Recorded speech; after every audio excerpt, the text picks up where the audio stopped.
Got a quick channel update for you. Before I get into that, welcome to New Ham Basics. I'm your host, Greg, KD9ZRO. If you've been following my channel for any amount of time, you know that I recently got some shack upgrades and improvements, and I promised y'all reviews on most of those products, and I did do one review, and you're probably wondering why I haven't followed through with the rest of those reviews. There's actually a very good reason for that. Most of the equipment is highly compromised at the moment. I live in an apartment, and so my setup isn't ideal. It wouldn't be a fair review to review the equipment under the conditions that it's installed in. We have massive power fluctuations. It's an older triplex building that we're in, so my power supplies are under more strain than they should be under.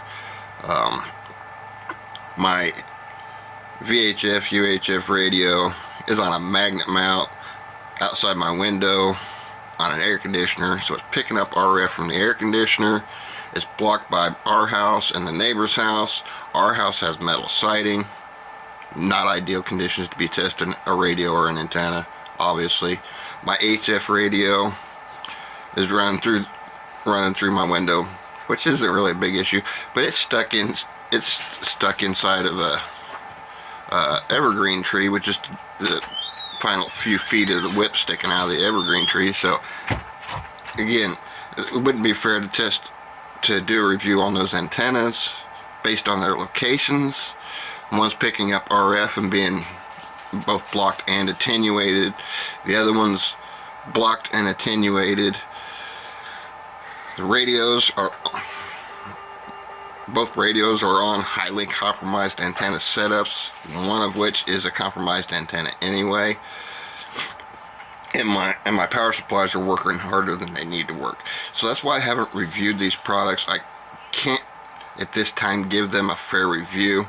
I'm hoping here soon we'll be moving to another QTH and I can do a fair review on these products.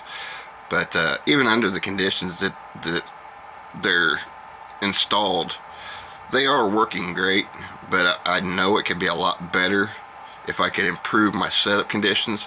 So in the interest of doing a fair review on these products, I don't want to do a review on my equipment under the conditions that I'm using them. I want to get them in the best possible conditions I can get them under.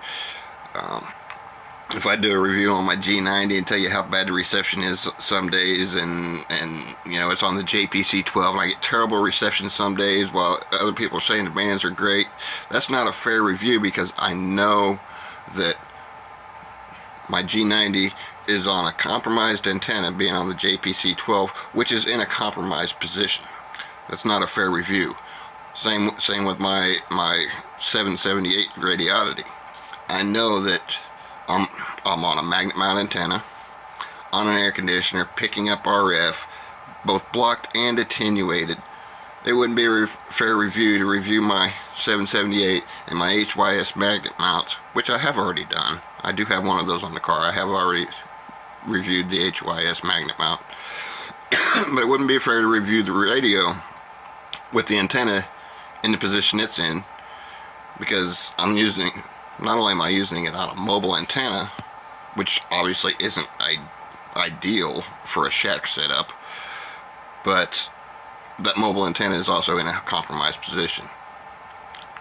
Having my power supplies turned up to 16 volts at 10 amps when my radios only require 13.8 volts at 5 amps is not a fair review on my power supplies, knowing that my home has power issues. So that's why I haven't done reviews on my equipment as promised. I'm waiting until they're under more ideal conditions, or at least better conditions, to do a more fair review on them. So and I'm gonna, in a future video, I'm gonna touch on the antenna positioning thing. I've got a video planned on things to avoid when you're obstacles to avoid when you're placing your antenna planned. So be looking forward to that. That'll help explain why I don't want to review the radios and antennas at the moment. The power supplies, like I said, it's an old home. Old homes sometimes come with power issues, and you got 3 separate power drains on an old wiring system. So it's just not fair to test my power supplies when they're not getting ideal power to work at their optimum efficiency. I'll leave you with that.